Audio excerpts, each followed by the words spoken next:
Shalom semuanya. Hari ini kita belajar tentang pertobatan dan iman.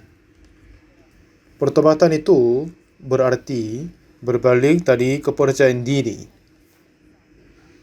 Dan iman seperti yang kita terasa tidur.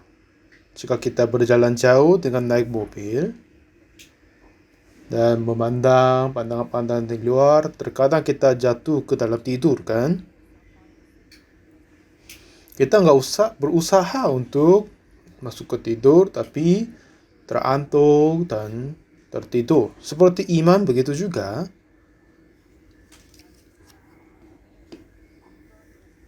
Tidak iman yang berusaha untuk mengeringkan handuk-handuk yang terbasah itu. Dan iman juga bukan sesuatu yang dibuat oleh pengusaha kita. Ini seperti yang kita terasa antuk. Dan kapan kita dapat iman itu? Jika seseorang yang berbalik dari kepercayaan diri. Dan hati yang terbalik itu harusnya mengarahkan kepada Tuhan. Jadi pertobatan dan iman adalah satu pasangan. Jika pertobatan yang sesungguhnya terjadi di dalam hati kita secara otomatis ke Tuhan. Korea ini dibagi dua, ke utara dan selatan. Orang-orang yang berada di Korea Utara ada yang kabur dan masuk ke dalam wilayah Korea Selatan. Ya, aku ditipu di Korea Utara katanya. Nah, informasi diberi di pemerintah di atas itu sudah bersalah. Lalu mereka berbalik dari Korea Utara. Ada seorang kapten dari Korea Utara, dialah pilot. Dan dia terus diajari bahwa Korea Selatan adalah miskin sekali. Hanya percaya dikatakan dari pemerintahnya. Korea dijajah dari Amerika Serikat dan mereka dalam negara yang miskin sekali. Mereka terus dengar gitu. Satu ketika dia menemukan satu pembungkus mie instan di pantai. Dan di situ ada tulisan-tulisan dalam bahasa Korea yang kecil. Memang bahasa Korea sama Korea Utara ini adalah satu-satunya yang negara pakai bahasa Korea. Memang ini bukan mie instan dibuat dari Korea Utara. Pasti ini asal dari Korea Selatan. Waduh.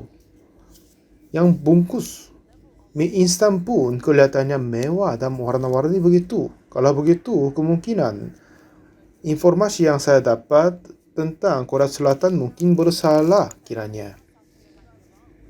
Dan apa yang saya membayangkan tak percaya tentang Korea Selatan kemungkinan bersalah.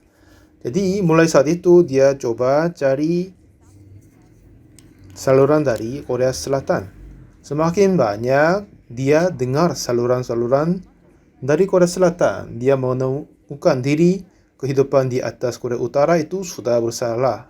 Lalu dia memutuskan bahwa membuang Korea Utara yang dia tinggal sampai sekarang dan ingin mau datang di Korea Selatan. Dan dia membawa pilot itu turun ke bawah.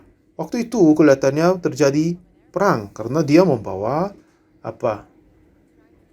pesawat perang itu, kan. Jadi sepertinya begitu. Pada saat seseorang menemukan jalan-jalan yang dia mengikuti sampai sekarang itu bersalah, dia akan menemukan jalan yang terbaru. Jadi pertobatan adalah memutarbalikkan dari percaya diri kepada percaya Yesus Kristus saja. Jadi pertobatan dan iman telah terhubung. Jika kita baca Matius pasal 3, Yohanes Pembaptis memberi baptisan tentang pertobatan.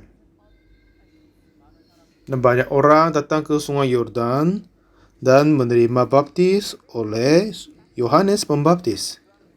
Yohanes bersuruh, katanya, bertobatlah, kerajaan surga sudah dekat. Dan banyak orang datang mau terima baptis oleh Yohanes. Waktu itu orang-orang Farisi sama orang-orang Saduki juga datang. Dan Yohanes berkata kepada mereka, kamu keturunan ular beludak, siapakah yang mengatakan kepada kamu bahwa kamu dapat melarikan diri daripada murka yang akan datang? Katanya, hasilkannya buah yang sesuai dengan pertobatan. Apakah maksudnya ini? Hasil buah pertobatan. Coba kita mengejarkan itu.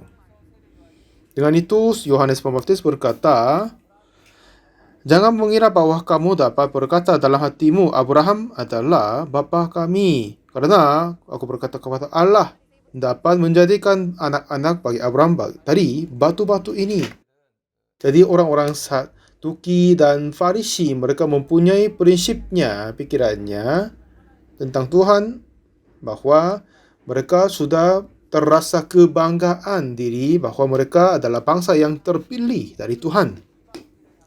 Jadi kepada yang bangsa lain, mereka sering berfikir itu adalah bukan orang punya Tuhan dan hukum Taurat. Dan kiranya mereka sendiri adalah sudah jauh berbeda dari yang lain. Mereka nggak punya hukum Taurat. Mereka nggak tahu Tuhan. Mereka hidup seperti binatang. Tapi kita punya hukum Taurat. Kita punya hati itu menyayangi Tuhan. Kita bukan hidup seperti mereka. Sepertinya begitu, mereka berusaha hidup kudus. Tetapi pada saat mereka datang kepada Yohanes berkata, kamu keturunan ular beludak. Dan lalu berkata apa? Jangan kira sendiri Abraham menjadi bapamu. Lalu katanya, Matius pasal 3 ayat 10. Coba kita baca. Kapak sudah tersedia pada akar pohon dan setiap pohon yang tidak menghasilkan buah yang baik pasti ditebang dan dibuang ke dalam api. Jadi, apakah kita harus berbuah yang baik untuk tidak akan ditebang? Itu tidak berarti begitu. Katanya sudah kapak tersedia. Artinya pohon ini sudah ditentukan akan ditebang. Dan semua pohon yang tidak akan menghasilkan buah baik akan ditebang dan buang ke api. Jadi, pohon zaitun yang kurang baik harus akan menghasilkan pohon zaitun yang tidak baik. Semak duri tidak akan menghasilkan anggur, pasti akan menghasilkan duri saja. Jadi ini berkata jika ada pohon yang tidak berbuah hasilkan buah yang baik akan ditebang. Itu tidak berarti kita harus berbuah yang baik. Dan katanya apa? Kapak sudah tersedia. Bagaimanapun kita menunggu anggur dari semak duri itu tidak akan keluar daripadanya. Tidak, sama sekali tidak. Jadi orang-orang Yahudi, mereka kira mereka sudah jauh berbeda dari orang-orang lain, bangsa lain. Dan Yohanes Pembaptis berkata, kamu juga adalah pohon yang tidak baik. Ini maksudnya. Ini bukan kamu harus berusaha untuk berbuah yang baik. Katanya kapak sudah tersedia pada akar pohon. Dan sudah ditentukan kamu pun akan ditebang juga. Roma pasal 5 berkata, bilang apa? Sebab itu sama seperti dosa telah masuk ke dalam dunia oleh satu orang, dan oleh satu itu juga maut. Dan satu orang ini berarti Adam yang kita sudah tahu. Oleh sebabnya satu orang Adam, semua dosa telah masuk ke dalam dunia. Dan di dalam dunia ini sudah ada orang Yahudi sama bangsa-bangsa lain juga. Apakah mereka sendiri sudah berada di luar dunia? Tidak mungkin kan? Saya tidak akan memfokuskan kepada hanya orang-orang Yahudi saja, tetapi hanya mau jelaskan tentang pertobatan dan iman. Banyak orang berpikir aku sudah jauh berbeda dari mereka. Kenapa orang-orang ini suka berbohong, tapi aku tidak? Kenapa mereka berkata buruk tentang yang lain, aku tidak melakukannya? Kenapa mereka mempunyai banyak keinginan nafsu Manusia tidak boleh gitu. Sepertinya gini, kiranya mereka sudah jauh berbeda dari yang lain. Tetapi Alkitab sudah berkata, sebab itu sama seperti dosa telah masuk ke dalam dunia oleh satu orang. Artinya, kita semua adalah pohon yang sudah tersedia kapak, sudah dijadwalkan ditebang. Kita bukan orang dan pohon yang tidak akan menghasilkan yang baik. Ada pohon yang baik dan pohon yang tidak baik. Pohon yang baik akan menghasilkan buah yang baik. Pohon yang tidak baik akan menghasilkan buah yang tidak baik. Dan semua yang pohon yang tidak akan menghasilkan buah baik akan ditebang dan terbuang di dalam api. Jadi banyak orang berusaha untuk menghasilkan buah baik, tapi kata firman Tuhan itu tidak bermaksud harus berbuah baik, tetapi lihatlah perbuatanmu, lihatlah buah dari perbuatan kehidupanmu.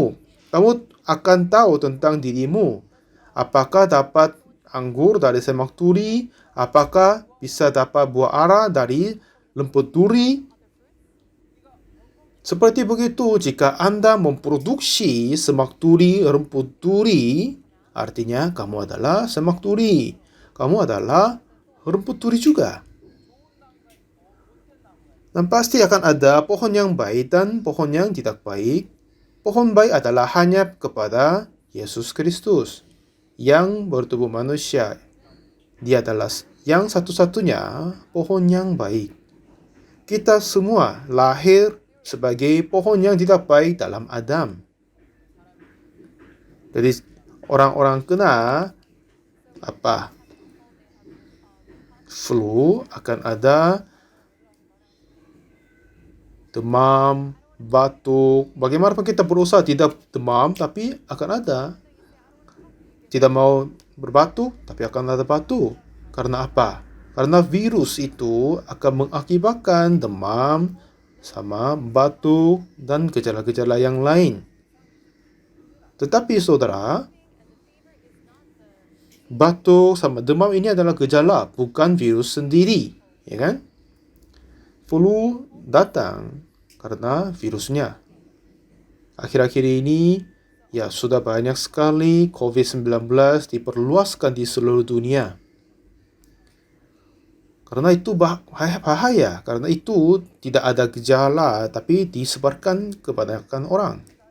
Walaupun sudah tidak ada gejala, tetapi dia sudah mempunyai virus COVID, dia adalah penyakit COVID. Coba kita balik ke flu. Ya, memang demam, batuk adalah gejala-gejala saja oleh virusnya. Sepertinya begitu. Kita berdosa, berzina, berbohong, seperti yang pembuatan kejahatan. Semua ini berasal dari dosa. Itulah gejala-gejala daripada dosa. Jadi, dosa sendiri membuat kita membuat kejahatan. Bukan kita berusaha tidak akan membuat kejahatan. Tetapi kita harus menyelesaikan dosa yang dasar dalam hati kita. Orang-orang Yahudi berpikir bahwa mereka sudah jauh berbeda dari yang lain, tetapi kapak sudah tersedia pada akar pohon, dan setiap pohon yang tidak menghasilkan buah yang baik pasti ditebang dan dibuang ke dalam api. Jika kita semua lahir dalam Adam, bagaimana mungkin kita berbuat yang baik? Jika saya memperkenalkan seorang Farisi yang terkenal adalah Paulus. Dialah adalah orang Farisi yang diajar dengan baik-baik. Dia tidak sama sekali bersalah dalam hukum Taurat. Dia tetap menjaga hukum Taurat dengan baik-baik. Tapi Roma pasal 7, Paulus bersaksi bahwa sebab bukan apa yang aku kehendaki, yaitu yang baik yang aku perbuat, melainkan apa yang tidak aku kehendaki, yaitu yang jahat yang aku berbuat. Jadi jika aku berbuat apa yang tidak aku kehendaki, maka bukan lagi aku yang memperbuatnya, tapi dosa yang dia di dalam aku. Ya, saya harus berbuat sesuai dengan kehendak Tuhan, tetapi satu ketika dia berdosa lagi. Aku tidak boleh hidup sepertinya. Aku seharusnya fokuskan kepada Tuhan, harus melakukan kehendak Allah. Kiranya dia begitu tapi berdosa lagi. Dia berusaha tapi berdosa lagi. Dan dia terus mengulangi hal-hal ininya. Lalu akhirnya apa yang kesaksian dari Paulus adalah Roma pasal 7, 19 dan 20. Sebab bukan apa yang aku hendaki, yaitu yang baik yang aku berbuat, melainkan apa yang tidak aku hendaki, yaitu yang jahat yang aku perbuat. Jika aku berbuat apa yang tidak aku hendaki, maka buat lagi aku yang memperbuatnya, tetapi dosa yang dia dalam aku. Seperti walaupun saya tidak mau berbatuk, tapi kena flu akan berbatuk. Jika dosa sudah ada di dalam hati kita, orang-orang harus berbuat dosa, pasti berbuat dosa walaupun tidak mau. Ini hanya tergantung keberbedaan kapan gejala-gejala itu akan dinyatakan, tetapi kepada yang dikena dosa itu pasti akan keluar gejala pembuat kejahatan. Jadi katanya ini bukan yang aku perbuatnya, tetapi dosa yang diam di dalam aku. Jadi apa yang Paulus menemukan? Apakah dia menemukan kebenaran dalam hatinya atau dosa di dalamnya? Jadi Paulus yang berusaha melakukan hukum Taurat. Paulus yang sungguh-sungguh berusaha melakukan hukum Taurat, tapi dia tidak menemukan kebenaran dalamnya, tetapi menemukan dosa yang dia diam di dalamnya. Apakah hukum Taurat jangan mencuri berbuat terdahulu atau pembuatan kejahatan pencurian terdahulu? Ya, kamu coba tolong berbohong. Bohong itu tidak baik. Jika saya berkata ini, saudari ini sudah berbohong kan? Jadi pembohong itu terdahulu atau hukum Taurat jangan berbohong itu terdahulu. Karena ya memang kita sudah berdosa terdahulu. Bagaimana mungkin kita tidak akan berdosa? Seperti begitu Paulus terasa sulit.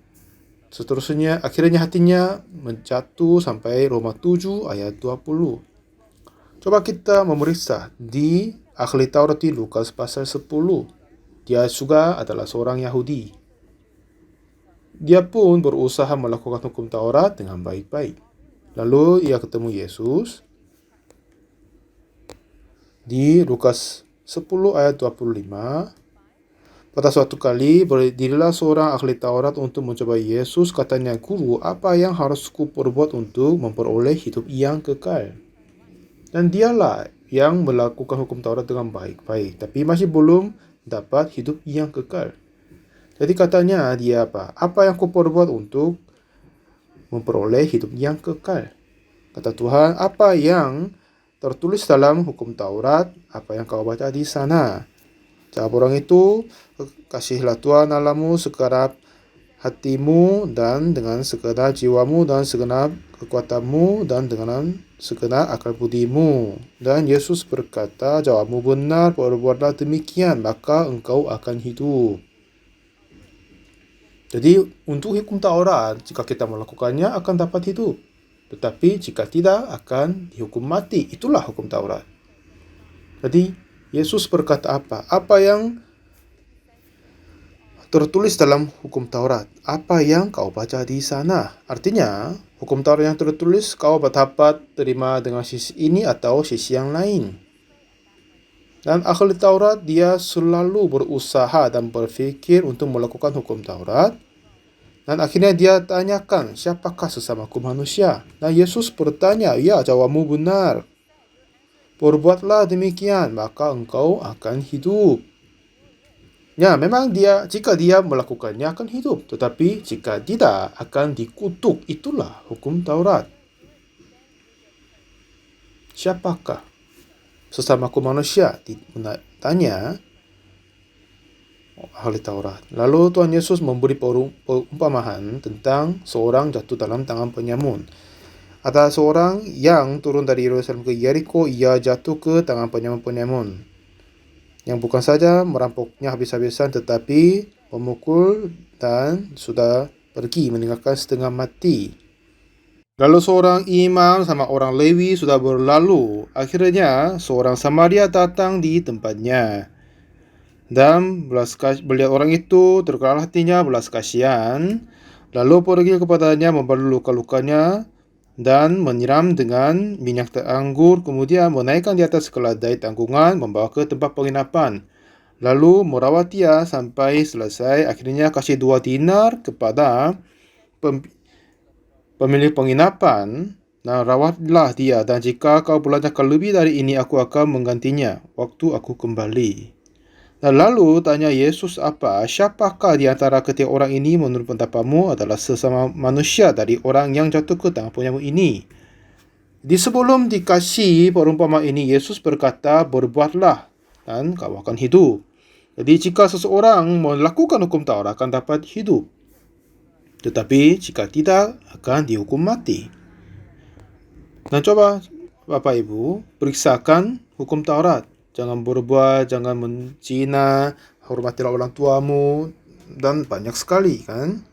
Dan di dalam 10 hukum juga berkata, jangan ada padamu Allah lain di hadapanku. Jangan membuat bagimu patung. Dan jangan menyebut nama Tuhan Allahmu dengan sembarangan. Dan ingatlah dan kuduskanlah hari Sabat. Jadi mulai hukum yang pertama sampai keempat itu hukum Taurat tentang hubungan Tuhan sama manusia. Dan ke-5 sampai ke-10 di antara hubungan sesama manusia. Dan jika kita melihat, memeriksa semuanya, katanya jangan membunuh. Ya, aku tidak akan membunuh. Tapi kata Tuhan, yang membenci saudaranya sudah sama dengan membunuh. Jangan berzina. Aku tidak berzina. Tapi seseorang memandang perempuan menginginnya sudah berzina dalam hatinya, kata Yesus. Nah, jadi hukum Taurat ini hampir sama dengan tes level. Dan untuk mengecek bagaimana kualitas kehidupannya, ya, kami sering mengadakan English Camp kepada anak-anak kecil untuk mempersiapkannya, untuk kita mengetahui bagaimana mereka dapat berbahasa Inggris atau tes. Dengan itu membagikan pemula, menengah, dan yang baik. Dan bagaimana kita memberi tes kepada mereka? Jika orang yang tidak bisa melakukan pakai bahasa Inggris tapi dapat jawab dari yang lain, apakah itu boleh enggak? Enggak boleh. Dia harus dikasih tahu nilainya dengan yang baik, yang sejujurnya. Seperti begitu, Tuhan membuat tes untuk kita bisa melakukan hukum Taurat. Coba Anda juga cek diri sendiri. Seperti yang tadi saya berkata, jangan membunuh. Pak Pendeta, saya tidak pernah membunuh. Tapi kata Tuhan, jika ada seorang yang membenci saudara, sudah membunuh. Akhirnya kita sudah melakukannya, berbuatnya. Jangan berzina. Aku tidak. Tapi jika seorang memandang perempuan dan mengingininya, ini sudah berzina.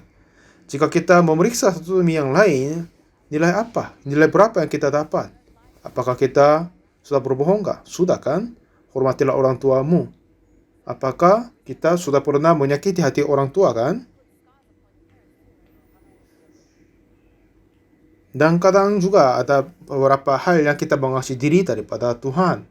Jika kita memeriksa satu demi yang lain, dan seperti khususnya, ingatlah dan kuduskanlah hari Sabat. Tapi jangan kira beribadah pada hari Sabat itu menjaga hari Sabat.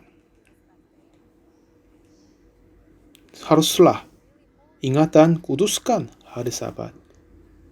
Jika kita mempunyai hati yang membenci orang lain pada hari Sabat, itu tidak akan menjaganya. Bisa dipahami? Jika Anda mengutuk kepada yang lain, itu tidak berarti kita sudah menguduskan hari Sabat. Jika kita berjalan beberapa mil pada hari Sabat, itu pun tidak menguduskan hari Sabat. Tidak ada orang yang dapat mengingat dan kuduskan hari Sabat. Tidak semuanya berhasil.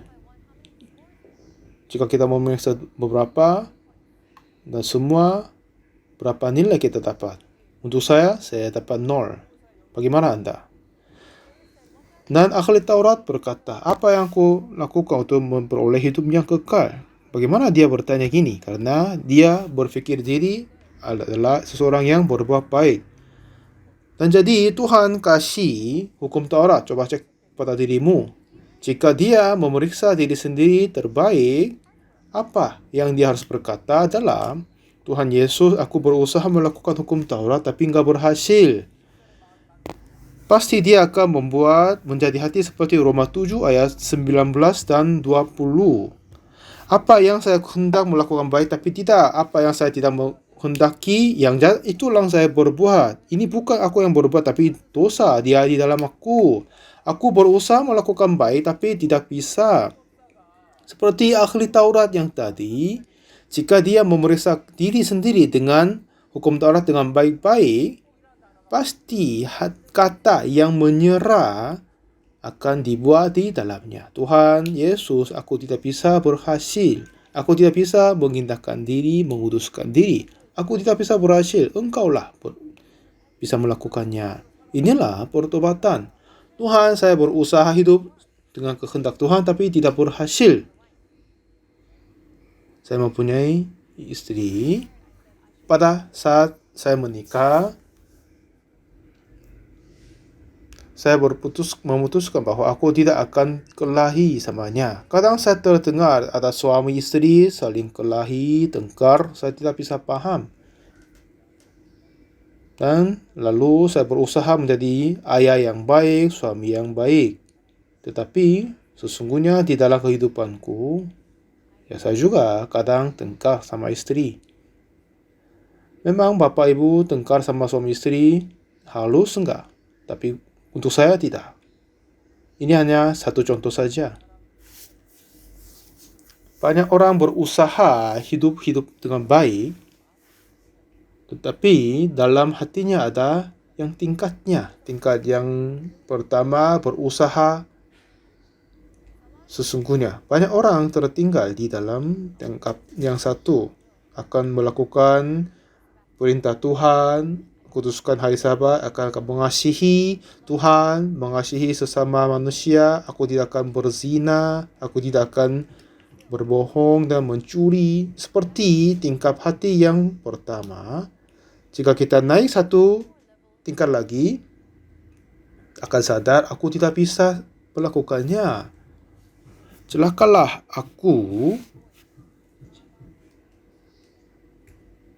Siapakah akan melepaskan aku dari tubuh maut ini? Inilah tingkat kedua. Oh, ini adalah manusia celaka. Ini seperti manusia maut ini. Apa yang orang maut ini dapat melakukan? Tidak bisa melakukan apa-apa. Aku tidak bisa melakukan apa-apa. Siapakah akan melepaskan aku dari tubuh maut ini? Jadi bukan lagi dia sendiri akan kerja. Siapa harus kerja untuk dia? Kondisi ini adalah sesungguh berarti pertobatan. Ini adalah Roma pasal 7. Apa yang kuhendaki yang baik tidak akan berbuat, tapi apa yang tidak kuhendaki yang jahat yang berbuat. Jadi itu tidak akan berhasil sesuai dengan keinginanku. Ini adalah tubuh manusia celaka. Siapakah harus akan menyelamatkan aku, melepaskan aku dari sini? Zaman yang kita harus berusaha itu sudah selesai. Untuk menyatakan itu, Tuhan kasih hukum Taurat. Tidak untuk kita melakukannya baik-baik. Artinya, memutarbalikkan dirimu dari kepercayaan diri. Anda tidak orang yang baik. Kata ahli Taurat harus berkata pada Yesus adalah, Tuhan Yesus, aku sudah mencoba tapi enggak berhasil. Tapi engkau adalah juru selamat, kan? Engkau harus kerja untukku. Tapi ahli Taurat tidak dapat berkata hal itu. apa yang ku perbuat untuk memperoleh hidup yang kekal. Artinya, dalam katanya kita bisa lihat hatinya masih belum bertobat. Lalu Yesus kasih perumpamaan untuk orang tak jatuh tangan penyamun. Ada seorang yang kita bisa berpikir tentang iman bapa kita, yaitu Abraham. Bagaimana dia menjadi bapa beriman? Apakah dia berdoa seterusnya? Apakah dia mengasihi sesama manusia jadi menjadi bapa dari orang beriman? Tidak. Tapi tidak. Pada saat Kejadian pasal 12, dia menerima janji dari Tuhan. Pergi dari negerimu, dari sanak saudaramu, dan dari rumah bapamu ke pergi yang kutunjukkan kepadamu. Di sana aku akan memberi berkah, aku akan menjadikan Anda menjadi bapa dari segala bangsa. Lalu Abraham syukur sekali mengikuti jalan sesuai ditunjukkan dari Tuhan. Tapi pada saat dia datang di Kanaan, ada kelaparan. Aduh, aku tidak bisa hidup di sini. Ya, orang-orang asli di Kanaan, mereka tinggal dengan baik-baik di situ. Tapi Abraham yang sudah mempunyai janji Tuhan, dia terdahulu kabur dari tanah Kanaan. Oh, di sini aku akan lapar mati. Lalu dia kabur sampai ke Mesir. Ya, sangat tahu berapa cantiknya istrinya. Lalu dia berpikir sama istri, sayang, kami akan turun ke Mesir. Jangan sebutkan aku suamimu. Jadi bilang apa tentangmu? Bilang saudara ini. Kenapa? Kenapa tanya? Orang-orang Mesir enggak tahu Tuhan, tidak tahu apa-apa dia. Kalau engkau adalah cantik, pasti mereka akan membunuh dan mengambil kamu dari aku. Inilah satu-satunya cara Anda selamat dan saya selamat juga. Harus katakan kakak bagiku. Coba dulu. Kakak. Katanya apa? Sayang, apakah saya melakukan baik? Oh, jangan bilang sayang. Harus kata kakak. Harus tanam pikiran ini dalam otakmu. Hapuskan kata sayang di dalammu. Mulai sekarang, aku ini apa? Kakakmu. Lalu mereka turun ke Mesir dan sudah menjadi heboh di Mesir. Oh, dari mana perempuan yang tercantik itu datang? Siapakah Anda?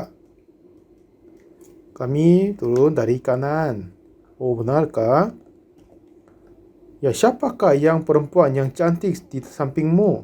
Ya, ini saudariku, adik perempuan. Ya, kamu punya adik perempuan yang cantik sekali. Dengan begitu, semua orang yang ketemu Abraham, dia kenalkan Sarai menjadi adiknya. Tapi kecantikan itu sudah disampaikan kepada Raja Mesir. Lalu Abraham sama istrinya berdiri menghadapi kepada Raja Mesir. Siapakah namamu?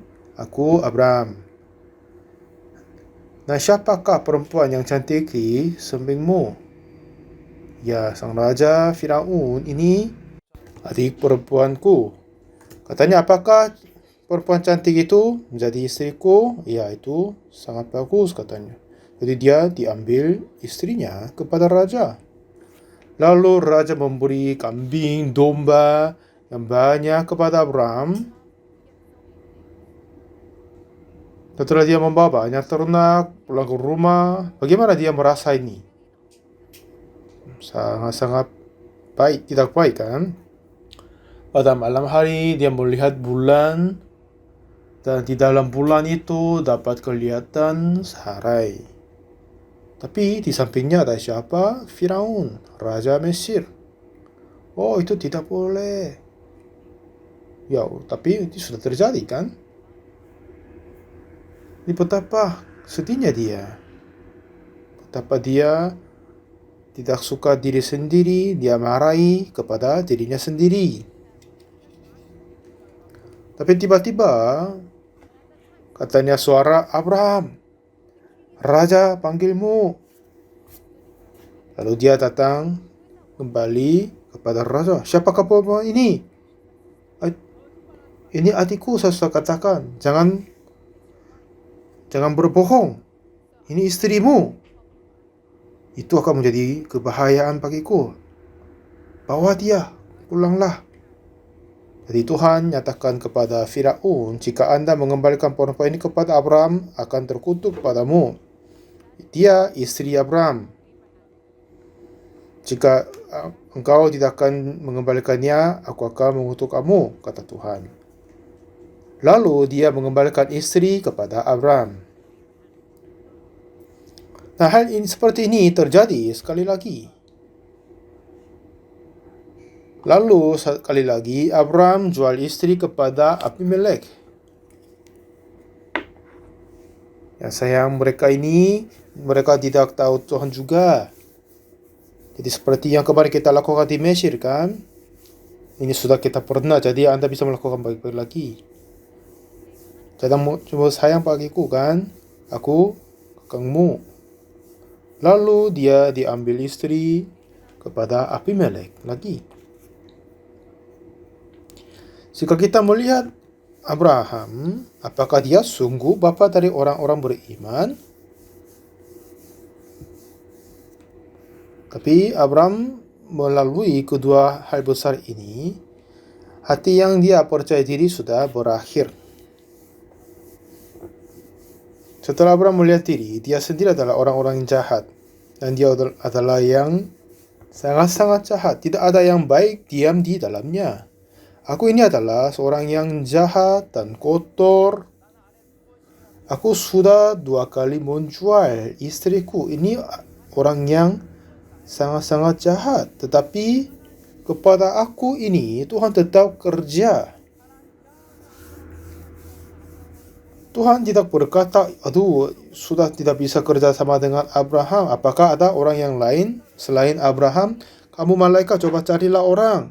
Apakah hanya Abraham ada di bumi? Coba cari yang lain." Tuhan tidak melakukan begitu. Kenapa? Tuhan telah berjanji bersama Abraham. Jadi Tuhan harus jaga janjinya. Tuhan tidak akan menjadikan persyaratan apa saja kepada Abraham, tapi hanya memberi janji kepada Abraham, "Aku akan menjadikan kamu menjadi bapa dari segala bangsa." Dan Tuhanlah yang harus menjaganya.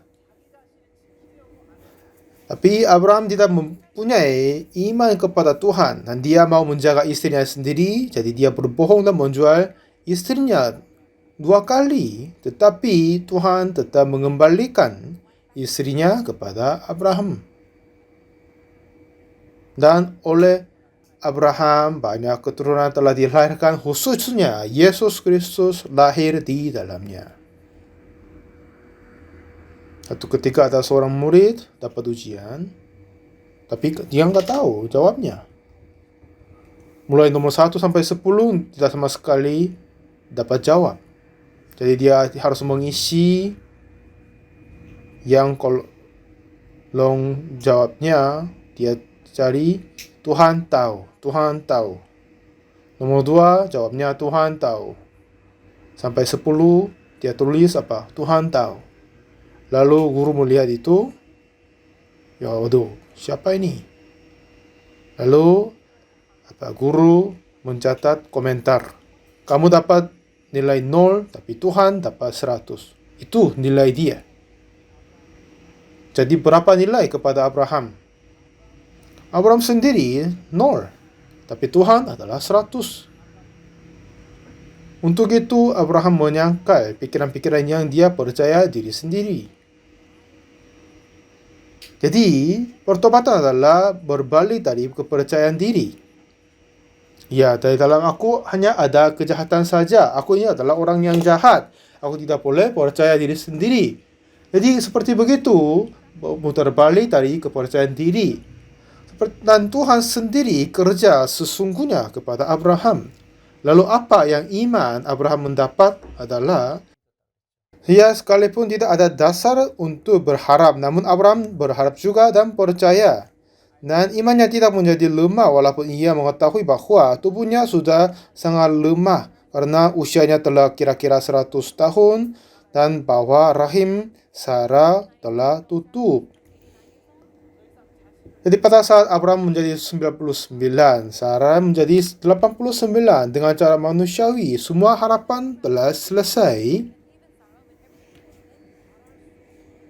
Walaupun tidak bisa berharap, tidak ada dasar berharap, tapi namun tetap dia berharap.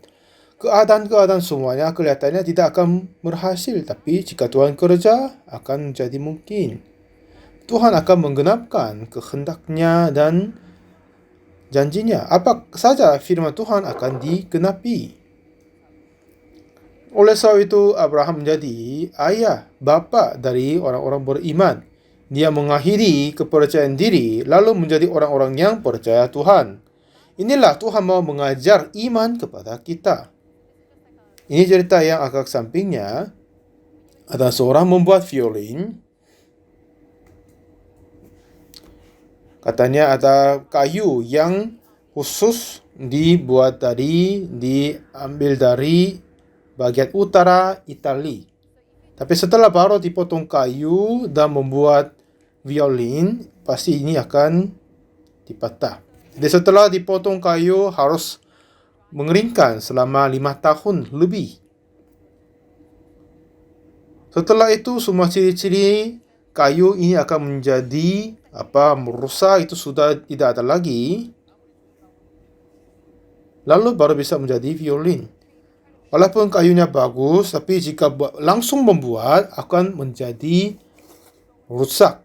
Lalu dengan mengeringkan secara alami, akhirnya semua ciri-ciri untuk menjadi membongkok itu sudah dikeluarkan. Tuhan panggil Abraham pada saat dia berusia 75 tahun. Sampai berusia 100 tahun, Tuhan mengeluarkan semua pikiran-pikiran yang Abraham mempercayai diri. Dia mengakhiri percaya kepada sendiri. Lalu dia tidak lagi percaya diri, lalu percaya kepada Tuhan saja. Karena itu hal ini diperhitungkan kepadanya sebagai kebenaran. Bukan Abraham melakukan baik untuk dibenarkan, menjadi orang benar. Tetapi dia percaya, dan itu diperhitungkan kebenaran baginya. Tujuan Tuhan memberi hukum Taurat adalah bukan kita melakukan semuanya dengan sempurna. Seperti sebab barang siapa menuruti seluruh hukum itu tetapi mengabaikan satu bagian daripadanya, ia bersalah terhadap seluruhnya. Jadi Tuhan memberi hukum Taurat yang kita tidak bisa melakukannya. Saudara, kita semua melanggarkan hukum Taurat, ya kan? Untuk Tuhan memberikan hukum Taurat biar kita jatuh, biar mengeluarkan kebenaran diri daripada kita. Jadi Roma 3 ayat 20 berkata, sebab tidak seorang pun yang dapat dibenarkan di hadapan Allah oleh melakukan hukum Taurat. Karena justru oleh hukum Taurat, orang mengenal dosa. Ini tujuan kenapa Tuhan memberi hukum Taurat, bukan kita melakukan dan dibenarkan. Seperti Yesus berkata, apa yang tertulis dalam hukum Taurat, apa yang kau baca di sana? Ya, kamu ahli Taurat. Aku tidak memberi hukum Taurat untuk kamu melakukannya, tapi untuk mengenal dosamu diri. Jika Anda sungguh bisa melakukan hukum Taurat, tidak mungkin. Ini tujuan Tuhan memberi hukum Taurat untuk mengenal dosa bagi kita. Kata Tuhan, tidak ada seorang pun dapat dibenarkan untuk melakukan hukum Taurat. Ya, barang siapa saja, tapi tidak ada yang dapat dibenarkan oleh melakukan hukum Taurat. Tetapi kenapa Tuhan memberi hukum Taurat? Untuk mengenal dosa. Tuhan Yesus memberi perumpamaan tentang orang jatuh tangan penyamun kepada ahli Taurat. Ada seorang jatuh tangan penyamun dan setengah mati. Imam melalui dia, orang Lewi berlalu dia. Waktu itu seorang Samaria datang dan menyiram dan membalut lukanya dan menyiram minyak dan anggur dan menaikkan di atas keledai. Ini cerita seseorang dipindahkan dari alam maut kepada hidup. Di dalam cerita yang ini, Siapa yang diselamatkan dan siapa menyelamatkan? Siapa yang juru selamat? Apakah orang jatuh tangan penyamun atau orang Samaria? Siapa yang diselamatkan? Orang Samaria atau orang jatuh tangan penyamun? Ya, orang Samaria adalah memang juru selamat. Ya, di dunia ini juga ada yang datang untuk menyelamatkan kita. Menyelamatkan kepada siapa? Kepada kita. Kalau gitu, apakah Anda sendiri juru selamat atau Yesus adalah juru selamat? Ya, Yesus, Tuhan Yesus adalah juru selamat. Anda sama saya adalah yang menerima keselamatan. Katanya dia, apa yang kau perbuat untuk memperoleh hidup yang kekal? Dan akhirnya Yesus berkata, pergilah, berbuatlah demikian. Jika Anda mau terima keselamatan, jika Anda mau terima hidup yang kekal, kamu harus melakukan begitu. Itu apakah artinya harus melakukan baik seperti orang Samaria? Bukan. Jika dia mau menerima keselamatan, kamu seperti orang jatuh tangan penyamun, kamu harus jatuh dan tunggu di sana. Jika Anda sudah menjadi orang yang tidak bisa melakukan apa-apa, sungguh kamu tidak bisa melakukan apa-apa, itulah saatnya juru selamat akan datang kepadamu. Perbuatlah demikian. Banyak orang berfikir tentang hal ini, pergi dan berbuatlah demikian, dan kiranya kita harus melakukan baik-baik seperti orang Samaria yang murah hati, kita harus membantu orang-orang yang lain. Tapi firman Tuhan ini tidak bermaksud untuk membantu yang lain. Di dalam cerita ini, siapakah yang menerima keselamatan dan siapa yang menyelamatkan? Di dalam dunia ini, siapakah yang juru selamat dan siapa yang akan terima keselamatan? Yesus sendiri adalah juru selamat. Anda sama saya adalah yang harus terima keselamatan. Ya, kamu ahli Taurat, jika Anda mau terima keselamatan, harus berbuat demikian. Harus sadarlah diri, kamu pun tidak bisa melakukan apa-apa. Dan katanya apa? Aku manusia celaka, siapakah yang akan melepaskan aku dari tubuh mati ini? Tubuh mati ini yang jatuh tangan penyamun dan setengah mati seperti tubuh mati ini. Siapa datang dan menyelamatkannya? Siapakah ini? Artinya orang Samaria, yaitu Yesus Kristus. Coba kita bicara lanjut. Siapa datang kepada orang jatuh tangan penyamun? Imam melalui dia, orang Lewi melalui dia. Siapa datang kepada dia? Ada seorang Samaria. Dan siapa yang menyiram anggur dan minyak dan membalur lukanya? Adalah orang Samaria. Lalu, siapa yang menaikkan di atas keledai dan membawa ke tempat penginapan? Adalah orang Samaria. Lalu, siapa yang kasih 2 dinar? Jika Anda belanja lebih, aku akan mengganti. Siapa berkata ini? Adalah orang Samaria. Jadi di dalam cerita ini, apakah ada pekerjaan dilaksanakan oleh orang jatuh tangan penyamun? Dia lagi setengah mati, apa yang dia dapat melakukannya? Dia tidak melakukan apa-apa. Tapi orang Samaria sendiri melakukan semuanya. Untuk kita menerima keselamatan, tidak ada yang kita harus melakukan. Tidak sama sekali ada. Apa yang pertobatan? Bukan kita berusaha untuk menerima keselamatan diri sendiri, tetapi Tuhan, aku ini adalah manusia celaka. Aku ini tubuh maut ini. Aku seperti orang jatuh tangan penyamun, tidak bisa melakukan apa-apa. Jika hati kita berada di dalam posisi itu, jika hati kita sudah berada posisi yang kita setengah mati, Yesus Kristus yang orang Samaria itu mulai kerja. Pertobatan itu memutarbalikkan diri dari kepercayaan diri. Saya pernah berkata tadi, Abraham kan? Abraham dia berbalik dari kepercayaan diri. Ya, Tuhan telah mengangkat saya, bapa dari orang-orang iman. Kamu harus mengikut saya. Jadi dia sendiri datang kepada Kanaan sama keponakan dan istrinya. Tapi di situ, kesulitan, kelaparan jadi, lalu turun ke Mesir. Katanya Mesir ada banyak makanan, coba kita ke situ. Tapi apakah Tuhan berkata kita harus tinggal di Kanaan? Ya, udah nggak apa-apa, kita harus hidup dulu kan. Coba kita ke Mesir. Dengan ini, mereka semua datang ke Mesir. Tapi mereka nggak percaya Tuhan. Mungkin mereka bunuh saya, ambil istriku, gimana? Kalau begitu, ya, kamu tidak boleh bilang suami kepagiku. Bilang apa? Kakak. Dengan ini dia diambil istrinya. Dan kepada Abimelek, Raja Gerar juga berbuat begitu. Ya, dia tidak diambil, sepertinya jual istrinya. Untuk apa? Menjaga hidup dia sendiri. Dan itu kelihatannya lucu sekali dari Lot kan. Ini katanya bapa dari orang iman, tapi apa ini berbuatnya?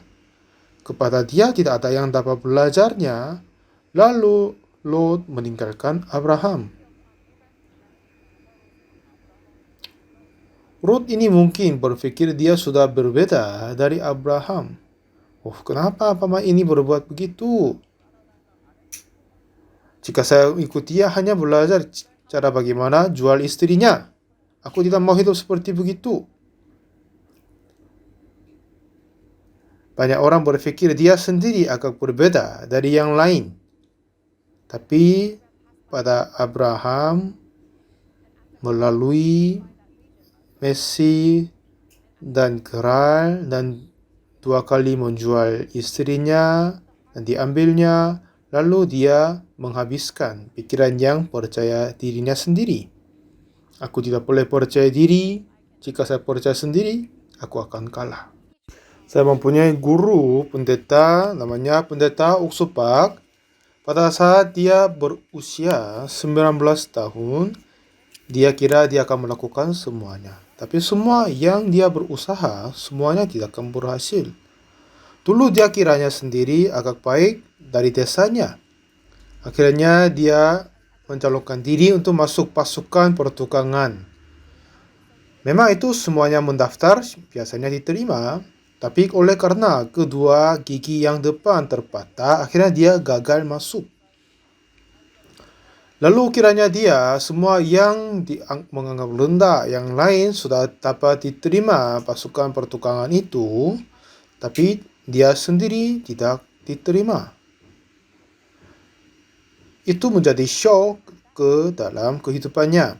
Kiranya aku lebih baik dari yang lain, tapi apa yang saya menganggap rendah, tapi dia hidup lebih baik daripadaku.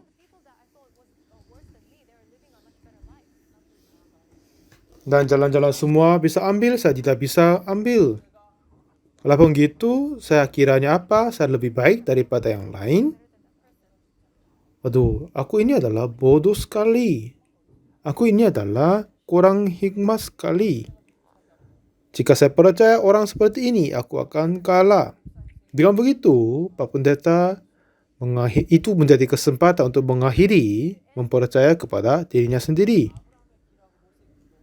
Jadi jalannya Abraham, jalannya Lot sudah jauh berbeda. Abraham, dia mengakhiri untuk percaya sendiri dengan kehidupannya. Tetapi Lot yang melihat di sampingnya, dia tidak dapat belajar itu. Aku tidak akan hidup seperti Abraham. Lalu dia meninggalkan Abraham.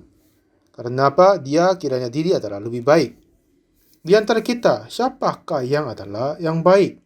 Kita semua adalah orang-orang yang jahat, tidak ada yang baik. Jadi Tuhan memberi hukum Taurat. Tidak untuk kita melakukan baik-baik. Jika kita sesungguhnya berusaha melakukan hukum Taurat, kita akan menemukan diri. Kita tidak dapat melakukan semuanya. Kepada yang menghukum yang lain, apakah kamu juga melakukan sepertinya? Ya, orang ini adalah pembohong. Apakah kamu yang berkata itu? Apakah kamu bukan pembohong? Dia suka uang sekali. Kamu yang berkata itu, apakah kamu tidak suka uang? Ini orang yang punya penuh keinginan hawa nafsu. Apakah di dalam hatimu nggak ada? Dia berkata buruk kepada yang lain. Apakah kamu tidak? Seperti begitu, bukan kita menghakimi yang lain dengan hukum Taurat, tetapi jika kita memeriksa firman Tuhan dan hukum Taurat, kita dapat menemukan dirinya sendiri yang jahat, kotor, dan pembohong. Dan seperti kapak sudah tersedia kepada akarnya, sudah ditentukan untuk dibinasakan dan dikutuk. Jadi Yohanes Pembaptis berkata, kamu keturunan ular beludak.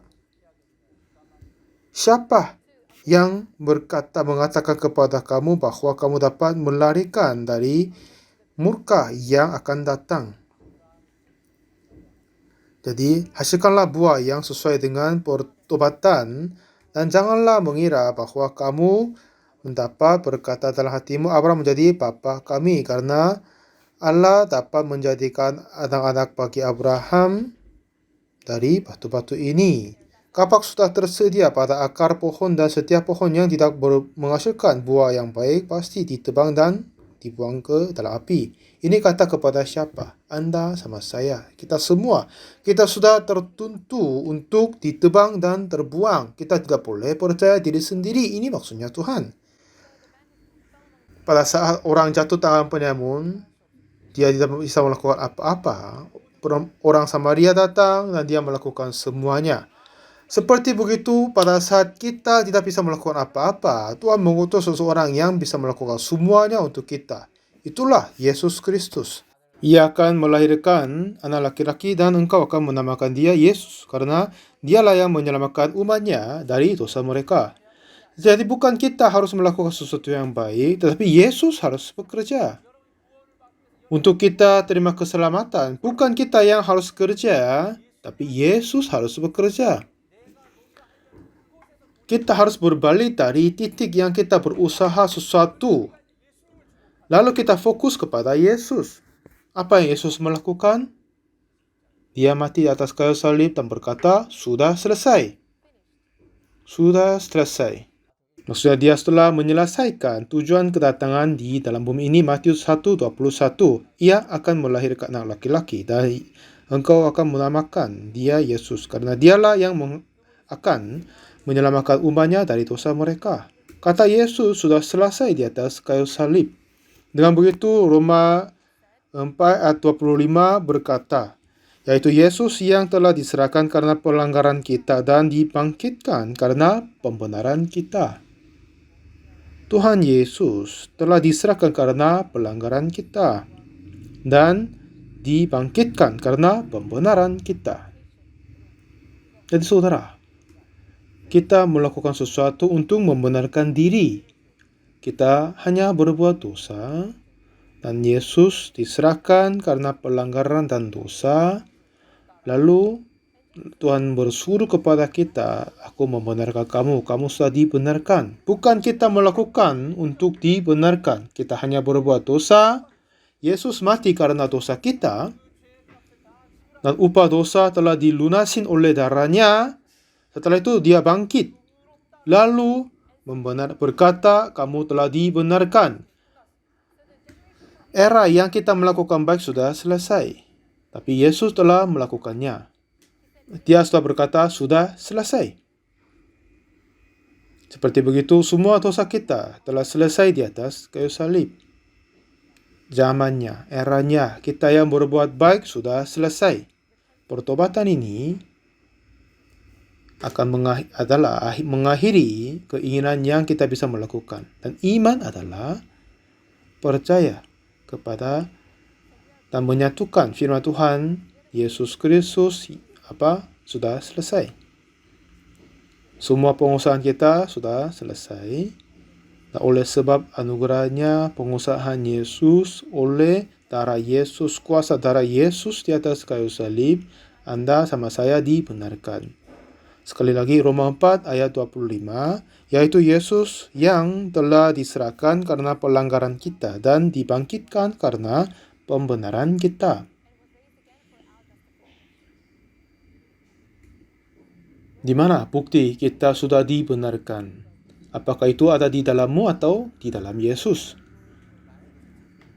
Jika kita berusaha mencari bukti kebenaran kita dari diri, apakah saya berbuat baik atau benar, mau cari dari sendiri. Tapi harus berbalik daripadanya.